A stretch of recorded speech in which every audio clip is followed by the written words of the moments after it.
출애굽기 3장 9절에서 12절까지 진한 국물의 인생이라는 제목으로 말씀을 전해드리도록 하겠습니다. 우리나라 한우 한 마리로 먹을 수 있는 부위가 얼마나 될까요? 여러분들은 그 부위의 이름을 다 아십니까? 여러 가지가 있는데 안창살, 머릿고기, 우둔, 갈비, 채끝, 사태, 양지, 차돌빼기 여러 가지가 있죠. 그 가운데서 여러분들은 갈비를 어떻게 드십니까? 이 갈비는 뼈와 함께 있습니다. 그래서 고기를 먹을 때 이렇게 젓가락으로 먹기도 하지만 마지막에 남은 뼈는 손에 들고 뜯어 먹죠. 그래서 이어령 교수님은 우리나라 민족이 고기를 뜯어 먹는 민족이다 라고 해서 공격성이 있는 그런 성향이 있다라고 말하기도 합니다. 여러분들은 갈비를 뜯으시고 난 다음에 남은 뼈를 어떻게 하시죠? 그냥 버립니까? 강아지에 주기도 하고 또 된장찌개 넣어서 끓이기도 하고 여러 가지 하시기도 합니다. 그러나 뼈가 많을 때 이 많은 뼈를 어떻게 하십니까? 이런 우족 같은 거 있잖아요. 우리나라는 그 뼈도 버리기가 아깝고 그 뼈도 먹고 싶어서 어떤 방법으로 그 뼈를 먹죠? 우리의 치아를 사용해서 아그작아그작 씹어먹는 것이 아니라 그 뼈를 물에 넣고 오랜 시간 곱습니다. 곱는다고 그러죠. 그래서 그걸로 만든 것이 곰탕입니다. 오늘 그림 보듯이 많은 뼈를 이렇게 큰 통에 넣고 물을 붓고 하루 이틀 아주 계속 끓입니다. 그러면 우리는 그 속에 든 것까지 다 빼내 먹을 수 있죠. 이렇게 뼈도 먹을 수 있고 그 안에 뼈에 있는 것도 그 안에 있는 것도 다 빼먹을 수가 있습니다. 그러면 이 사골을 오랫동안 끓이잖아요. 뼈 안에 있는 것뿐만 아니라 뼈도 막 사그라져서 그 뼈까지도 나중에는 다 먹을 수가 있습니다. 아주 알뜰하게 말이죠. 그래서 우리는 이것을 사골곰탕이라고 합니다. 이 사골곰탕의 특징은 30분 끓여가지고 적당히 끓여서 나올 수 있는 음식이 아닙니다. 오랫동안 끓여야 되죠. 그래서 진한 국물을 빼내올 수 있는 겁니다. 짧은 시간 안에는 절대로 해결할 수가 없고 절대로 만들 수가 없는 것이 바로 이 사골곰탕입니다. 그런데 우리 하나님도 이 진한 맛을 좋아하는 것 같아요. 어떤 음식을 좋아하는 것이 아니라 사람의 그 진한 맛을 좋아하시는 것 같습니다. 하나님이 축복하시고 하나님이 은혜를 내려주시고 하나님과 함께 어떤 하나님의 나라에 동참하기 원하시는 분들은 이렇게 진한 맛을 좋아하세요. 오랫동안 끓여서 그 끓인 사람들을 하나님이 이렇게 하나님 나라에 쓰시도록 하나님이 사용하시는 것을 볼 수 있습니다. 우리는 이것을 흔히 시련이라 말하기도 하고 이것을 연단이라고 말하기도 합니다. 이떤 고난의 시간이나 연단의 시간을 하나님께서는 사람을 끓인다라고 하죠. 이 세월이 길면 길수록 그 사람한테는 이 사골 국물처럼 굉장히 진한 맛이 나오게 돼요. 하나님이 어떤 사람을 쓸 때 잠깐 쓰고 1시간, 2시간 끓인 그 국물처럼 밍밍한 사람을 하나님은 사용하시지 않아요. 우리 하나님이 축복하시고 하나님이 사용하시고 하나님께서 함께 동행하시는 사람은 단시간 훈련시켜가지고 단시간 그 사람을 연단을 시켜서 사용하는 예가 없습니다. 어떤 사람을 내가 너와 함께 가자. 나는 너를 축복하기 원한다. 내가 너를 크게 쓸 거다 하는 사람 치고 단기간 내에 훈련받고 단기간 내에 연단받고 그 사람이 하나님께 축복받고 사용되는 예가 없어요. 성경 어디에도 그런 사람은 없습니다. 하나님이 크게 쓸수록 그 사람에 대한 축복이 강할수록 거기에 정비례해서 그 사람의 연단의 시간과 고난의 시간이 길어지는 겁니다. 그래야 그 사람한테서 이 사골 국물처럼 굉장히 진한 맛이 나오게 돼요. 하나님은 그런 사람을 씁니다. 진한 국물이 나오는 그런 사람을 써요. 사람마다 다 맛이 있어요. 여러분, 자기는 어느 정도의 맛이라고 생각합니까? 싱겁습니까? 좀 진합니까? 어쨌든 내 자신이 하나님 앞에 어느 정도 끓여지고 있는지, 어느 정도 내가 지금 진한 맛의 그 농도가 되고 있는지 자기를 한번 돌아봤으면 좋겠어요. 오늘 이 말씀을 통해서 이 자리에 오신 여러분들을 환영하고 하나님 안에서 귀한 것을 깨닫고 돌아가는 시간 되길 바라요. 오늘 우리는 이렇게 하나님 앞에서 오랫동안 끓여지고 있는 모세를 좀 잠깐 보려고 합니다.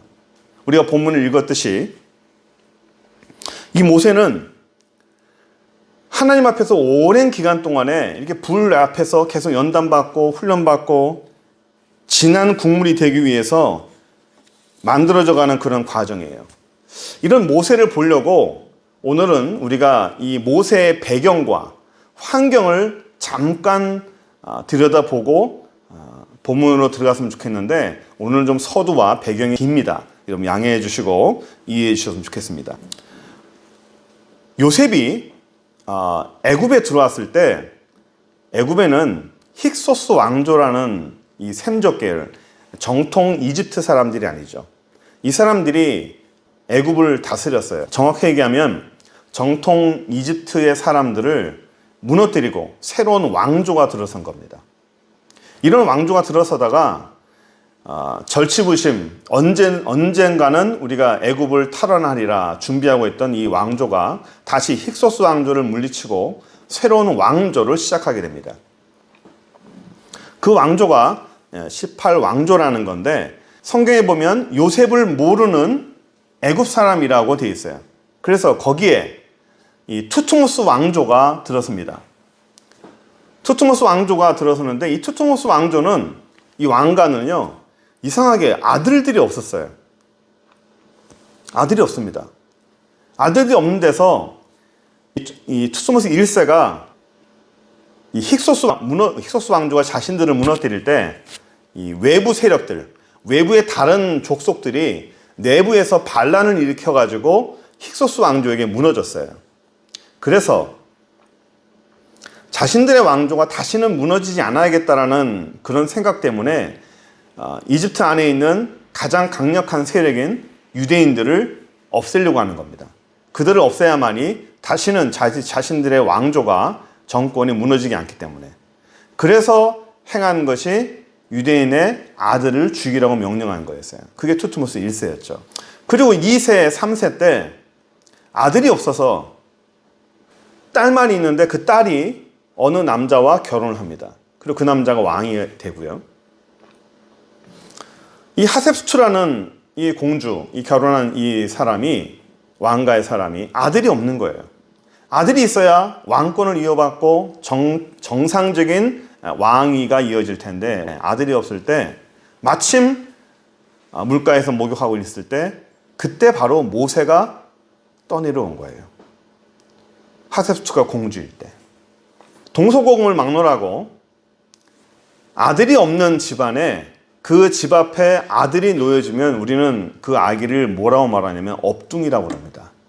하늘에서 점지해준 업둥이라고 해서 그 아이를 양자로 입양해서 그 집안에서 아들로 키웁니다. 애굽도 같았어요. 내가 아들이 없을 때 하필 그 시간대에 모세가 흘러들어와서 그 아이를 양자로 입양합니다. 하지만 그 남편은 물에서 건져온 양자를 인정하지 않고 그 하셉수트의 궁녀에게서 아들을 얻습니다. 그래서 절반인 남편의 피를 이어받은 아들을 낳게 되죠. 그 아들은 정실 부인이 아니기 때문에 역시 정상적이지는 않죠. 하지만 둘이 있습니다. 궁녀에게서 얻은 아들과 부인이 물에서 건져 올린 양자가 있어요. 둘 다 왕자죠. 둘 다 왕권을 이어받을 후보입니다. 왕은 둘이 될 수가 없어요. 권력에는 2인자는 없습니다. 1인자만이 생존할 수 있고 2인자는 죽어야 돼요.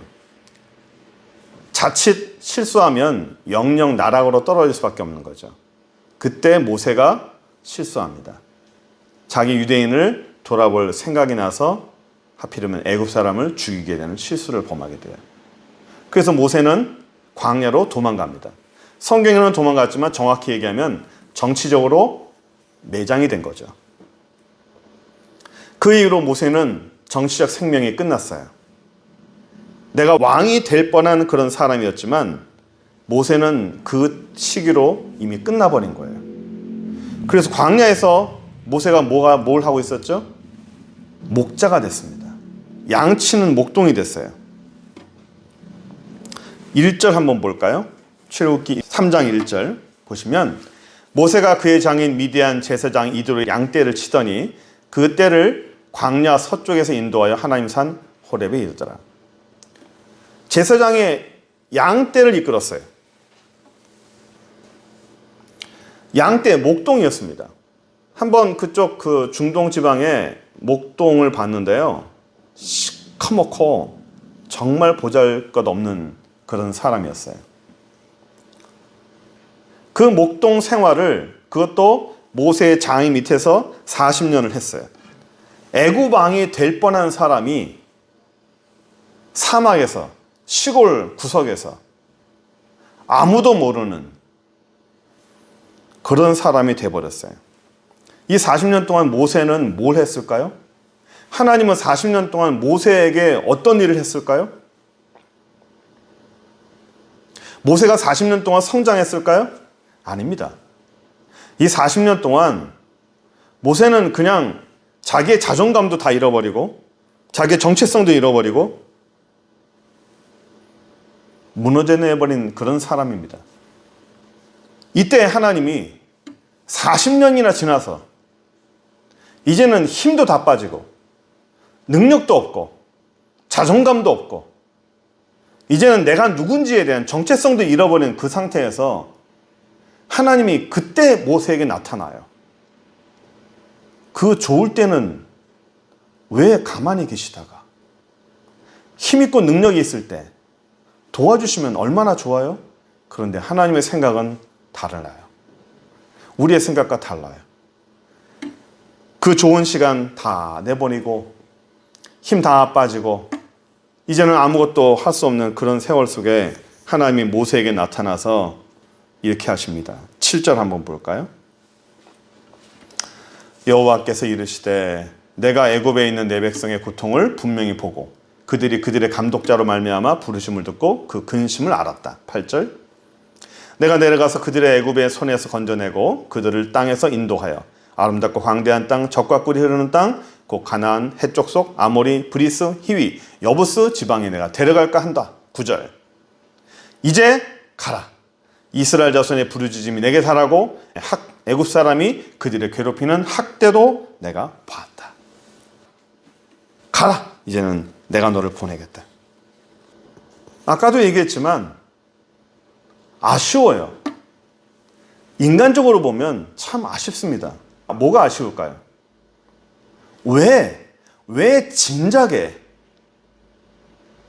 좀 더 일찍 그 젊은 세월에 그 힘이 있을 때 왕자일 때 권력이 둘이 있을 때 하나님이 모세에게 힘만 줬으면 모세는 바로가 됐을 거고 더 많은 일을 했을 거고 왕이 되어서 훨씬 더 많은 능력과 훨씬 더 많은 하나님의 일을 할 수 있었을 텐데라는 거예요. 그런 생각 안 드십니까? 저는 그렇게 생각이 들어요. 아니 왜 그 좋은 시기를 왜 내버려 두시고 그 오랜 기간 동안에 40년이라는 세월, 적지 않은 세월입니다. 그 세월 동안에 뭘 하시다가 이제 와서 모세에게 내 일을 감당해라. 여호와 일을 해라. 왜 그랬을까요? 타이밍이라는 게, 사람한테는 타이밍이라는 게 참 중요합니다. 그 타이밍을 놓쳐버리면 우리는 어떤 인생에서 기회를 참 찾기가 어렵죠. 그 좋은 시기에 만약에 모세가 왕이 되었다면, 바로가 되었다면 어떤 일이 벌어졌을까? 훨씬 더 많은 일을 하지 않았을까라는 생각을 간혹 합니다. 그런데 하나님은 일을 많이 하는 거, 어떤 일을 많이 성취하는 거, 그거 별로 관심이 없어요. 뭐가 관심이냐면 나는 네가 변하기 원한다는 거예요. 하나님, 내가 나에게 힘을 주고 능력 주시면 내가 주의 일을 훨씬 더 많이 할 수 있고, 내가 돈이 있을 때, 내가 능력이 있을 때, 내가 명예가 있을 때 하나님이 나와 함께 하시면 내가 주를 위해서 얼마든지 더 많은 일을 할 수 있는데 왜 안 하십니까? 우리 하나님은 나를 통해서 무언가를 많이 하길 원하시는 게 아니에요. 내가 무언가를 많이 드리길 원하시지 않아요. 나는 네가 변하기 원한다는 거예요. 하나님이 모세를 40년 동안 이렇게 내버려 두죠. 그냥 내버려 둡니다. 아무것도 안 해요. 그 기간 동안에 모세는요, 시간이 갈수록, 세월이 갈수록 나이가 늙어가면서 자존감도 떨어지고 힘도 떨어지고 아무것도 못하는 그런 사람이 돼버렸어요. 이렇게 하나님 하시는 이유가, 우리 하나님은 어떤 일을 하실 때 나에게 능력 주시면 내가 뭐든지 할 수 있습니다. 그것보다도 나는 너와 함께 일을 할 때 너의 능력이 아니라 여호와 오직 하나님의 능력으로 나는 네가 일어서길 원한다라는 거예요. 내가 처음 일었을 때는 내가 무언가를 한 것이 아니라 전적으로 하나님의 힘만으로 무언가를 일어서고 하나님의 힘만으로 뭔가를 시작하기를 원하신다는 거예요. 인간적인 가능성 아예 제껴버리고 전혀 기대할 수 없는 그런 때가 됐을 때 하나님은 시작하는 것 같아요. 그 시작이, 그게 축복의 시작입니다. 제가 지난주에도 말씀드렸지만 축복의 시작은 회복의 첫걸음이에요. 축복은 내게 무언가를 하나님이 주어서, 내게 무언가는, 눈에 보이는 무언가를 내가 받으면 축복이 아니고 회복이 되는 그 첫 걸음이, 그게 축복의 시작인 거예요. 돈이 있고 힘도 있고 명예도 있고 이때 뭐 하나 쓰면 얼마나 좋겠어요. 이때 하나님이 시작하면 우리도 좋고 하나님도 좋고 누이 좋고 매부 좋고 다 좋은 거잖아요. 근데 우리 하나님은 그렇게 안 해요. 11절 볼까요? 모세가 하나님께 아뢰되 내가 누구기에 바로에게 가며 이스라엘 자손을 애굽에서 인도하여 내리까? 내가 누구기에? 내가 누군데 바로에게 갑니까? 나 아무것도 아니에요. 지금 이 상태는요, 모세의 자존감은 완전히 바닥인 겁니다. 자기 정체성 다 잃어버렸어요. 내가 왕자였다? 내가 왕이 될 뻔한 사람이다? 처음에는 그랬겠죠. 내가 지금 목동을 하고 있고 양을 쳐도 나는 그래도 왕이 될 뻔한 사람이야. 너희들이 나를 무시해? 내가 왕이 될 뻔한 사람이야. 그 초반에는 그랬겠죠. 그런데 시간이 지나면서 내가 왕이 될 뻔한 사람이야? 아무것도 아닙니다. 아무것도 아니에요. 우리는 지금 몇 주간에 걸쳐서 계속적으로 하나님께서 사람을 훈련시킬 때 그 사람의 자존감을 망가뜨려서 그 사람의 정체성이 흔들리는 그런 과정들을 우리는 계속 몇 주간을 통해 설교를 듣고 있습니다. 모세는요, 지금 이때 자기 자신을 다 잃어버렸어요. 나는 아무것도 아니라는 겸손함이 아니라 황폐해진 자존감의 모습을 보여주고 있는 겁니다. 내가 뭘 하겠습니까? 나는 아무것도 할 수 없습니다. 이건 겸손이 아닙니다. 그리고 저는 이 모습에서 모세의 또 다른 면을 봐요. 그게 뭐냐면 반항입니다. 반항. 무슨 반항이냐면 제 생각엔 그래요.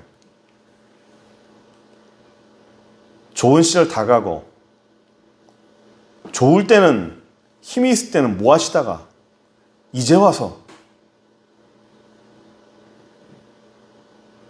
나에게 뭘 하라는 겁니까? 그때는 왜 가만히 계시다가 왜 이제 와서 나에게 이런 걸 요구하십니까? 다 망가지고 난 다음에 돈 하나도 없는데 능력 하나도 없는데 이제 와서 나에게 뭘 요구하시는 겁니까? 좀 화가 났던 것 같아요. 우리 하나님은 그렇게 사용하시는 것 같아요. 지지난주죠? 우리 탕자에 잠깐 배웠어요. 탕자를 우리가 보면서 아버지 품을 떠난 탕자, 돈도 있고 명예도 있고 잘 가다가 추락하죠? 어디까지 추락하는 걸 봤죠? 돼지 우리까지 추락하는 걸 봤어요.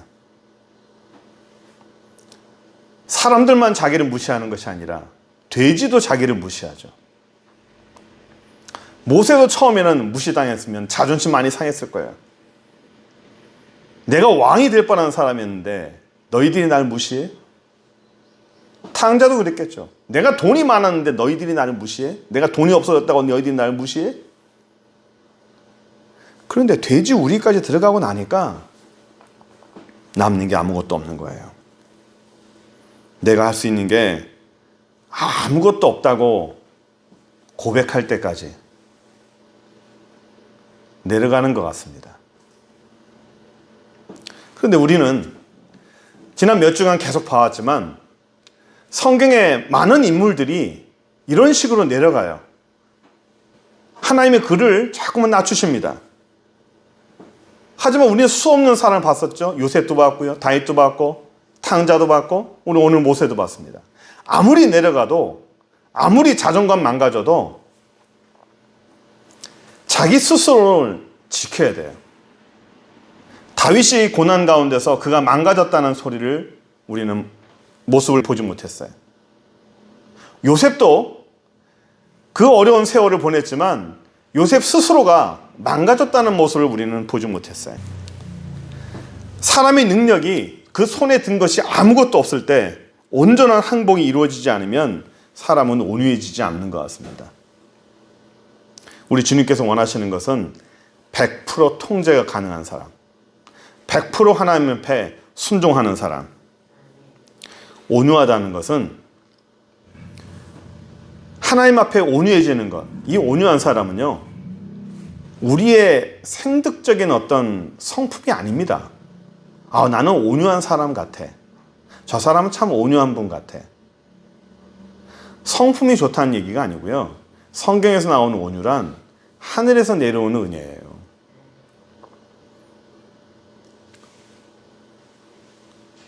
우리는 그 온유라는 단어를 잘 길들여진 야생마라고 그랬죠.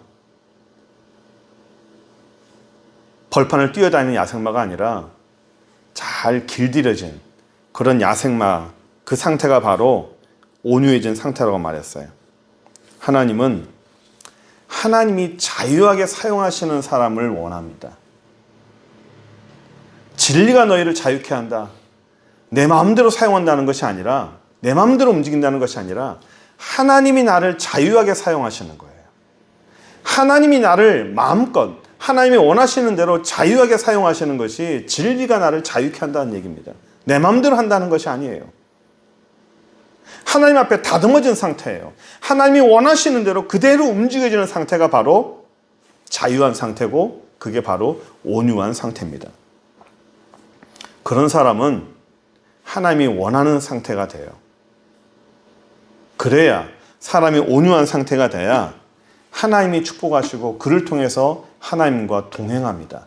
하나님이 원하시는 사람이 돼요.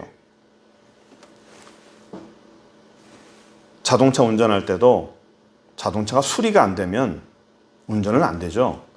원할 때 내가 밟으면, 내가 원하면 서야 되고, 내가 원하면 가야 되고, 내가 원하면 방향을 틀어야 되고, 운전사가 원하는 대로 움직여지는 것이 좋은 자동차예요.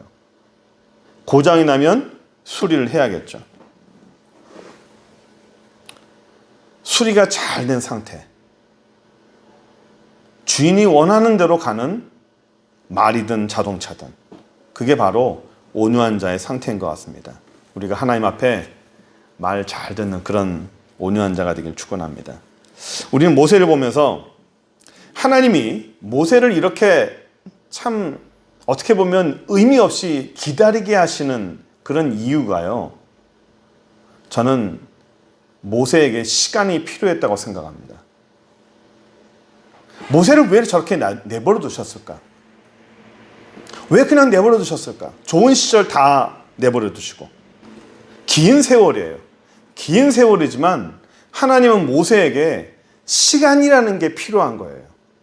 그가 다듬어지고 낮아지고 겸손해지고 온유해질 때까지 하나님은 시간이라는 것이 그에게 필요한 겁니다. 힘든 시간은 우리는 빨리 갔으면 좋겠죠. 이상하게 힘든 시간은 잘 안 가요. 좋은 시간은 빨리 가는데 고통스러운 시간은 빨리 안 갑니다. 그 시간이 우리에게 주어지는 시간이에요. 어차피 지나가야 됩니다. 내게 주어진 시간, 내가 연단받는 시간, 내가 고난받는 시간, 내가 훈련받는 시간, 어차피 지나가야 돼요. 긴 세월이지만 그 시간 동안에 하나님은 우리에게 하나씩 하나씩 만들어가는 과정을 보여주십니다. 저희 교회에 고기 정육하시는 사업하시는 집사님이 있죠. 이분이 지난번에 저한테 재미있는 말씀을 하나 해준 적이 있어요. 목사님, 고기가요 아무리 질긴 고기라도 오래 삶으면 다 부드러워집니다. 그러는 거예요. 제 아무리 질긴 고기도요 물속에 넣고 계속적으로 삶아버리면 다 부드러워진대요. 버텨내는 고기가 없답니다. 제가 그 말을 듣고 옳지, 맞다. 제 아무리 질긴 고기도 제 아무리 딱딱한 뼈도 시간을 두고 오래 삶고 오랫동안 시간이 기다려지면 다 부드러워지는 거예요. 우리가 뼈라고 생각하세요. 내가 뼈입니다. 하나님 앞에. 하나님 앞에 어떤 시간을 흘러야 돼요. 뜨거운 불 앞에 있습니다. 우리는 뜨겁다고 기도하죠. 하나님, 너무 뜨겁습니다. 견디기가 힘이 듭니다. 다른 사람은 잘 저렇게 사는데 왜 나만 이렇게 뜨거운 물속에 넣어서 나를 끓여주십니까? 이제는 그만하십시다. 이제는 그만하죠. 날 좀 꺼내주십시오. 하루 정도, 1시간 정도 끓였다고 하나님이 꺼내줍니까? 하나님, 이제는 다 됐어요. 꺼내주십시오. 아, 이게 이렇게 기도해서 안 되는구나. 내가 40일 철학을 해야겠다. 기도하면 하나님이 꺼내주나요? 내가 특세를 하면 꺼내줍니까? 40일 철야도 안 되고 특별 새벽 기도도 안 되고 안 되겠다. 금식 기도를 해야겠다. 하고 금식 기도를 하면 하나님이 꺼내줍니까? 안 꺼내줍니다. 하나님이 우리를 사랑하지 않아서 안 꺼내줍니까? 내 기도가 응답이 안 돼서 안 꺼내줍니까? 뭐가 필요한 거죠? 시간이 필요합니다. 시간이 필요해요. 지나가야 돼요. 그 기다림이라는 시간이 지나가야 돼요.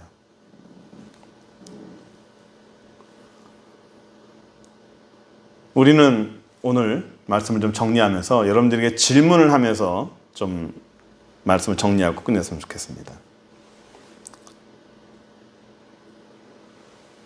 우리 지난번에 말했던 탕자나 모세나 다윗이나 요셉이나 다윗을 먼저 얘기한다면 왕의 기름을 부음을 받고 사울에게 바로 쫓겨다니기 시작하죠.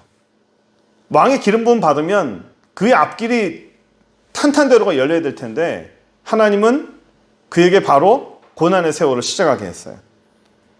도망자 신세가 됐습니다. 여러분들이 한참 도망 다녀서 너무 좌절하고 있는 다윗에게 여러분들이 지금 시간여행으로 쫙 달려가서 다윗을 만난다면 여러분들이 무슨 말씀을 해주고 싶으세요? 구석에 앉아서 신세 한탄하고 있는 다윗에게 여러분 찾아간다면 뭐라고 말씀을 해줄 것 같습니까? 너 왕이 될 거야? 걱정하지 마. 이런 말 말고 다른 미래에 어떻게 될 거라는 얘기 못하고 다른 얘기만 해줄 수 있다면, 그 얘기에 위로를 해줄 수 있다면 여러분들이 무슨 얘기를 해줄 것 같아요? 힘내라. 좌절하지 마라. 그렇죠? 형들에게 배신당하고 노예로 끌려온 요셉, 게다가 성추행범으로 감옥에 들어간 요셉.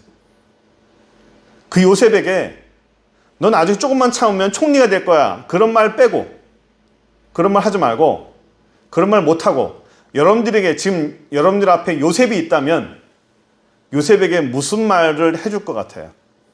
무슨 위로를 해줄 것 같아요? 어떤 말을 하면 요셉이 위로가 될 것 같습니까? 조금만 참아라. 조금만 인내해라. 하나님이 너를 사랑한다. 좌절하지 마라. 이런 말 아닐까요? 하나님이 모세를 부르셨는데 모세가 하나님이 부르심에 대한 확신이 없잖아요. 오늘 본문 보면. 그걸 싫다고 반항하잖아요. 그런 모세에게 가서 여러분들이 뭐라고 말을 해줬으면 좋겠어요? 네가 지금 모습은 연약하고 미약하지만 하나님이 너를 들었을 거야. 힘내라. 이런 말 하지 않을까요? 우리 하나님도 저 여러분들에게 이렇게 말씀을 해요. 내가 나에게 말을 해준다면, 내가 과거에 있는 나에게 말을 해준다면, 절망하고 있는 나에게 말을 해준다면 여러분들은 내 자신에게 뭐라고 말을 해줄 것 같아요? 내가 과거로 날아가서 내가 나에게 나를 말해준다면, 절망하고 있는 어떤 때에 정말 절망하고 있을 그 당시에 그 모습 앞에 내가 나타나서 내가 나에게 말을 해준다면 여러분들은 무슨 위로를 해줄 것 같습니까? 같은 말이에요. 그 말이 바로 하나님이 나에게 해주는 말씀입니다. 힘을 내라. 내가 너를 안다. 나는 너를 사랑한다. 내가 너와 함께한다. 굳세라. 강해라. 담대해라. 내가 너와 함께함이라. 이게 하나님이 우리에게 하시는 말씀이 아닌가요? 이게 그냥 립서비스로 우리에게 하시는 말씀이 아니에요. 우리에게 해줄 수 있는 최선의 말씀입니다. 우리의 미래를 아시기 때문에, 우리가 좌절하지 않기를 바라시기 때문에. 우리 마지막 그림 한번 볼까요? 우리 인생이 다 이래요. 우리는 다 누구나 다 끓여지고 있고 누구나 다 하나님 앞에 요리가 되고 있습니다. 맛있는 요리가 되고 있어요. 하나님이 원하시는 그런 진한 국물이 되기 위해서, 그래서 하나님이 쓰시고 하나님이 축복하시고 하나님이 사용하시는 그런 사람이 되기 위해서 이런 과정을 반드시 밟기를 원하시는 겁니다. 우리가 힘을 냈으면 좋겠어요. 요셉도 힘을 냈어요. 다윗도 무너지지 않았어요. 모세도 40년 동안 자존감은 알았지만 무너지지 않았어요. 탕자도 돼지우리까지 갔지만 아버지께로 돌아갔어요. 중요한 것은 망가지면 안 돼요. 자기 자신을 포기하면 안 돼요. 내 인생을 포기하면 안 돼요. 내 삶을 내려놓으면 안 돼요. 하나님이 나와 함께 하시기 때문에 절대로 내 의지를 내려놓으면 안 됩니다. 하나님은 언젠가는 우리의 삶에서 하나님은 우리에게 꼭 빛을 내주시고 반드시 우리에게 소망을 주십니다. 최소한 하나님 원하시는 그 시간대에 빨리 내 안에서 진한 국물이 나와야 하나님이 그 사람을 사용합니다. 우리가 더 겸손하게, 더 낮아지면서 하나님 원하시는 그런 사람 되기 위해서 애쓰는 저 여러분에게 바랍니다. 기도합시다. 좋으신 하나님 감사합니다. 저희 안에 새로운 힘을 허락하여 주시고 믿음으로 살게 하시니 감사합니다. 우리의 자존감이 낮아졌을지라도, 내 자존심이 상했을지라도, 내가 정체성이 망가진 것 같은 그런 느낌이 들었을지라도 주여 우리를 도와주셔서 우리와 함께 하시면 언제든지 다시 한번 일어날 수 있고 회복시켜 주시는 그 주님을 압니다. 우리의 인생을 회복시켜 주시고 우리의 삶을 회복시켜 주시고 우리의 모든 삶의 모든 것들을 신앙을 회복시켜 주시는 그 하나님을 믿습니다. 주여 함께하여 주시고 이 모든 어려운 과정들, 사람마다 개인마다 우리의 인생마다 우리 환경마다 다 다르겠지만 그 모든 과정 속에서 우리에게 주시는 연단과 시련과 고난의 시간이 있는 줄 믿습니다. 잘 지나가게 하시고 잘 견디게 하시고 또한 우리 하나님 앞에 큰 축복의 사람, 능력의 사람, 우리 하나님이 주시는 큰 기회를 갖고 있는 귀한 삶이 될 수 있도록 인도하여 주옵소서. 예수 그리스도의 이름으로 기도합니다. 아멘.